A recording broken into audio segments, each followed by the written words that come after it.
Hi friends, welcome back to Purna family channel. మన ఛానల్లోని నేను ఢిల్లీ నుంచి మనాలి వరకు జర్నీ చేసి ఫైనల్గా రిసార్ట్ వాళ్ళు మమ్మల్ని ఒక లీజ్ రూమ్లో అయితే ఉంచారన్నాను కదండి. ఆ లీజ్ రూమ్ ఇదే. మనాలిలో ఎక్కువ రద్దీ ఉన్నప్పుడు ఇలాగా కొన్ని లీజ్ రూమ్లు అయితే తీసుకొని ముందుగా అందులో అయితే ఉంచుతారండి. ఆ తర్వాత వాళ్ళ రూమ్కి అయితే షిఫ్ట్ చేస్తారు.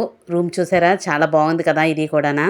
మేము 1 డేకి అయితే ఇందులో ఉన్నాము. తర్వాత మిగిలిన 4 డేస్కి కూడా వాళ్ళ రిసార్ట్కి అయితే షిఫ్ట్ అయిపోయామండి. వాళ్ళ రిసార్ట్ పేరు వచ్చేసరికి SLNS రిసార్ట్. మేము రూమ్కి రీచ్ అయిన తర్వాత చక్కగా ఫ్రెష్ అయితే అయిపోయాము. 1 అవర్లో అందరూ రెడీ అయిపోయి ఇక్కడి నుంచి వాకబుల్ డిస్టెన్స్లో అయితే ఉంటుందండి వాళ్ళ రిసార్ట్. అక్కడైతే టిఫిన్స్ అయితే అరేంజ్ చేశారు. ప్రజెంట్ అక్కడికే వెళ్తున్నాము. ఆ వేలో నుంచి వెళ్తుంటే చూసారా, చుట్టూ గార్డెన్ ఎంత బాగుందో. చుట్టూ యాపిల్స్ చెట్లు అయితే ఉంటాయండి. అయితే లంచ్ తినాల్సిన టైంలోనే మేమైతే టిఫిన్లు అయితే చేసాము.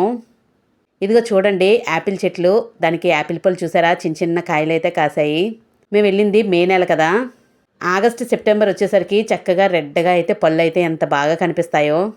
ఇంకా బిఫోర్ వీడియోస్ ఎవరైనా చూడకపోతే అవి చూస్తే దాని కంటిన్యూషన్ కరెక్ట్గా అర్థమవుతుందండి ఈ వీడియోస్. రిసార్ట్ మాత్రం చాలా పీస్ఫుల్ ఏరియాలో అయితే ఉన్నదండి. చూసారు కదా, ఎంట్రన్స్లో అయితే ఇలా ఉంటుంది. మీకు నెక్స్ట్ వీడియోలోని ఈ రూమ్లు అవి ఎలా ఉంటాయి అనేది నెక్స్ట్ వీడియోలో అయితే చూపిస్తాను. ఇక్కడైతే టిఫిన్ అయితే అరేంజ్ చేశారు. ఇడ్లీ, వడ, అలాగే కొబ్బరి చట్నీ, టీ కూడానండి.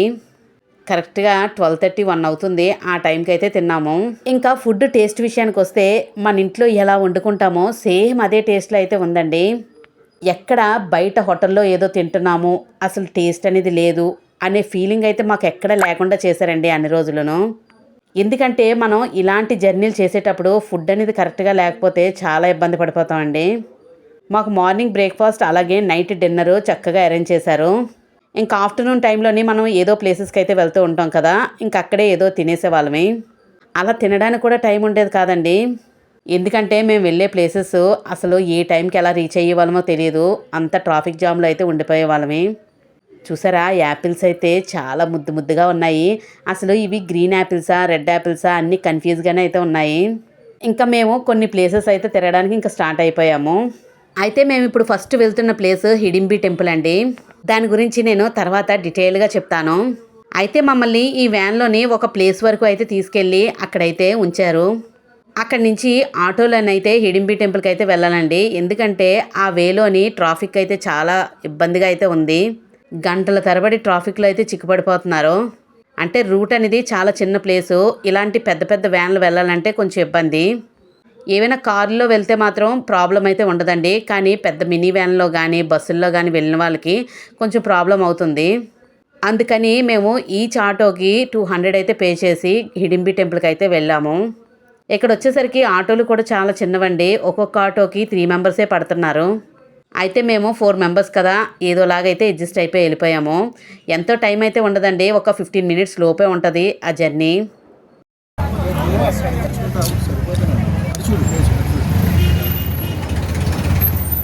టెంపుల్కి ఆటోలో వెళ్తున్నాం. ముగ్గురికి అలౌడ్, కానీ డ్రైవర్ మాకు అలౌడ్ చేశారు 4 మెంబర్స్ కి. ఓకే, డ్రైవర్ గారికి థాంక్స్ చెప్పాలి మనం. ఓకే, ఇదంతా మాల్ రోడ్ అండి. ఓకే, ఇప్పుడు మీకు అర్థమైపోయి ఉంటుంది. మేమైతే మాల్ రోడ్కి అయితే రీచ్ అయ్యాము. అక్కడి నుంచి హిడింబి టెంపుల్కి అయితే వెళ్తున్నాము. మమ్మల్ని మాల్ రోడ్ దగ్గర అయితే వదిలేశారు. అక్కడి నుంచి మేము ఆటోలో అయితే వెళ్ళవలసి వస్తుంది. చూసారు కదా ఎంత ట్రాఫిక్ ఉందో. అంటే ఈ వెళ్ళిన వెహికల్స్ అన్నీ అక్కడ పార్కింగ్ చేయడానికి కొంచెం ప్రాబ్లం అవుతుంది. దానివల్ల ఈ ట్రాఫిక్ అండి. ఇంకా ఫైనల్గా హిడింబి టెంపుల్కి అయితే రీచ్ అయిపోయాము. అయితే ఈ టెంపుల్ విశేషాల గురించి అయితే ఇప్పుడు మాట్లాడుకుందాము. ఈ మనాలి ట్రిప్లోని ప్రకృతి అందాలే కాదండి, వేల సంవత్సరాల నాటి చరిత్ర కూడా చూడొచ్చు. మేమైతే ఈ దేవదారు వృక్షాల మధ్య చాలా ప్రశాంతంగా ఉండే ఒక చారిత్రకమైన ప్రదేశానికైతే వచ్చాము. అదే హిడింబి దేవి ఆలయం. చూసారుగా, చుట్టూ దట్టమైన అడవి మధ్యలో ఈ గుడి ఎంతో అందంగా ఉంటుందండి. చూసారు కదా, ఎంట్రన్స్లోనైతే రకరకాల బొమ్మలైతే అమ్ముతున్నారండి. చాలా డిఫరెంట్గా ఉన్నాయి గిఫ్ట్ ఐటమ్స్కి. అవన్నీ ఎలా ఉన్నాయంటే ఒక ఆర్ట్, ఒక బొమ్మ తయారు చేసినట్టుగా చక్కగా మనాలి పేర్లతోని రకరకాలుగా అయితే ఉంది. అయితే హిడింబి టెంపుల్ ఇప్పుడు మేము ఆగిన దగ్గర నుంచి 70 మీటర్ల దూరం అయితే నడాలండి. ఇదిగోండి, చెప్పాను కదా రకరకాల బొమ్మలని ఎంత అందంగా ఉన్నాయో. ఎవరికైనా గిఫ్ట్స్ ఇవ్వాలంటే చక్కగా బాగుంటాయి ఇలాంటి ఆర్ట్ అనేది. ఇవన్నీ ఒక మంచి ఆర్ట్ మోడల్లోని ఫ్రేమ్స్ అయితే ఇక్కడ అమ్ముతున్నారు.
చూసినట్టయితే యాక్ అయితే ఉంది కదా, దాని మీద ఎక్కి చక్కగా ఫొటోస్ అయితే తీసుకోవచ్చు మంచి స్టిల్స్తోని. ఇక్కడైతే చాలా రకరకాల డిఫరెంట్ ఫ్రూట్స్ అయితే కనిపించేవండి.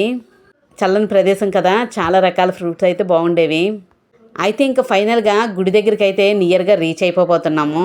అయితే హిడింబీదేవి కథ అయితే చెప్తాను వినండి.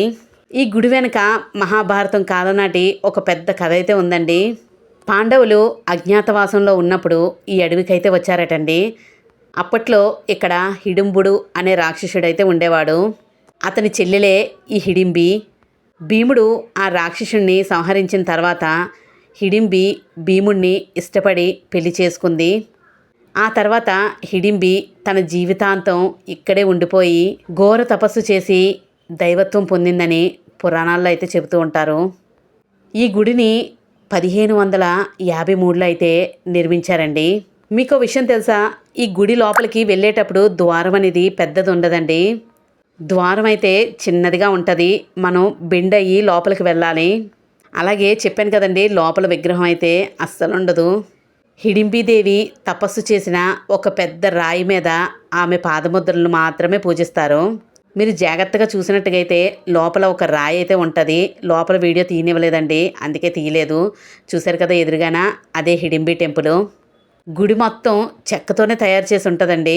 ఇది ఒక 4 అంతస్తుల పగోడా స్టైల్లో అయితే కట్టడం చాలా విశేషం. మీరు గుడి లోపలికి లైన్లో నుంచి వెళ్తే మీకు లెఫ్ట్ సైడ్లోనైతే కొమ్ములు అయితే కనిపిస్తున్నాయి కదా, అవి చాలా ఒరిజినల్గా అయితే కనిపిస్తూ ఉంటాయి. మరి అది ఒరిజినల్ అనే అంటున్నారు. ఒరిజినల్ ఫేక్ అనేది మనకైతే తెలియదు. అన్నీ రాక్షస కొమ్ముల్లాగా అయితే కనిపిస్తాయండి. ఒక 15 మినిట్స్ లైన్లో అయితే ఉండి చక్కగా దర్శనం అయితే చేసుకున్నాం మేము. ఆ టైంకే వర్షం, ఆ టైంకే ఎండ, అప్పటికప్పుడే క్లైమేట్ అయితే చేంజ్ అయిపోతుంది. సమ్మర్ అవ్వడం వల్ల అన్ని లొకేషన్స్లో కూడా జనాలు ఫుల్ రష్గా అయితే ఉన్నారు. అయితే దీనికి దగ్గరలోనే భీముడికి అలాగే హిడింబికి పుట్టిన ఘటోత్కచుడి గుడి కూడా ఉంటుందండి. అది కూడా చాలా డిఫరెంట్గా ఉంటుంది. నెక్స్ట్ అది కూడా చూపిస్తాను. చెప్పాను కదండి, ఇక్కడ రైట్ సైడ్లోనైతే డ్రెస్సెస్ అయితే వేస్తారండి. మనాలి స్టైల్లోని డ్రెస్సింగ్ అయితే వేసి చక్కగా డ్యాన్సులు వేయించి ఫొటోస్ అయితే దిగొచ్చు. చూసారు కదా ఇక్కడే. ఈ గుడి చుట్టూ చాలా మొక్కలైతే ఉండి ఒక అడవి మధ్యలోని ఉన్నట్టుగా ఉంటుందని ముందే చెప్పాను కదా. ఒక 4 అంతస్తుల్లాగా అయితే కనిపిస్తుందండి ఈ గుడి అనేది. అయితే ఇంకా ఈ గుడి దర్శనం అయిపోయిన తర్వాత మేమైతే ఘటోత్కచుడి గుడికి అయితే వెళ్తున్నాము. హిడింబి టెంపుల్కి కొంచెం దగ్గరలోనే ఒక చెట్టు దగ్గర అయితే ఉంటుందండి గుడి. అయితే చాలామంది దాన్ని చూసి ఏంటి ఇది గుడా అని అనుకుంటారు. మీరు కూడా చూసి ఆశ్చర్యపోతారు.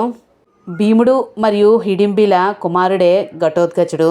కురుక్షేత్ర యుద్ధంలో ఘటోత్కచుడు చూపించిన పరాక్రమం మనందరికీ తెలిసిందే కదా.